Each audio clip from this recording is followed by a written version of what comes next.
মাধ্যমে পয় নিষ্কাশনের সুব্যবস্থা করে দেবেন। 2 নম্বর বিষয় হলো যে চৌরাহাট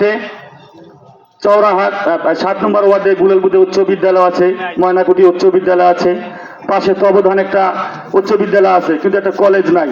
আল্লাহ যদি আপনাকে ইজ্জত সম্মান দেয়, এই 3টা এই বিদ্যালয়ের সামনে একটা কলেজ নির্মাণের সুব্যবস্থা নেবেন, আপনার পরিকল্পনার মধ্যে রাখবেন। এটা ওয়ার্ডের পক্ষ থেকে আমার দাবি।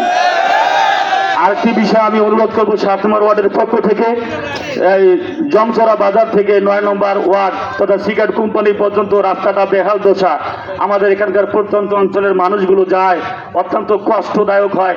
রাস্তায় বিভিন্ন জায়গায় বিশেষ করে বর্ষার সময় গাড়িগুলো অনেক সময় উল্টে যায়, অনেক মানুষের স্বাভাবিক জীবনে ক্ষয়ক্ষতি অযাচিত ভাবে চলে আসে।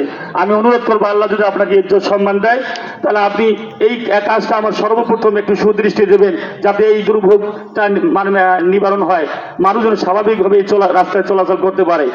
আরেকটা বিষয় হলো, চৌরাহাটের প্রাণকেন্দ্রে অবস্থিত একটি রহমানী হাফিজি মাদ্রাসা আছে। এখানকার স্থানীয় মানুষের চাঁদার মাধ্যমে ওই মাদ্রাসাটা পরিচালিত হয়। আর পাশে একটা হাফসা মাদ্রাসা আছে, মহিলা মাদ্রাসা, মহিলাদের জন্য আলাদাভাবে শিক্ষা ব্যবস্থার জন্য এলাকাবাসী উদ্যোগে এই মাদ্রাসাটা পরিচালিত হচ্ছে।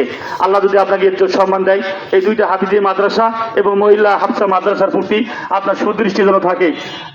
আপনার সকল আপনাদের উপস্থিতিতে আমাদের আজকের প্রধান মেহমানের সুস্বাস্থ্য দীর্ঘায়ু কামনা করে আমি আমার সংক্ষিপ্ত কথা শেষ করলাম। আসসালামু আলাইকুম ওয়া রাহমাতুল্লাহ।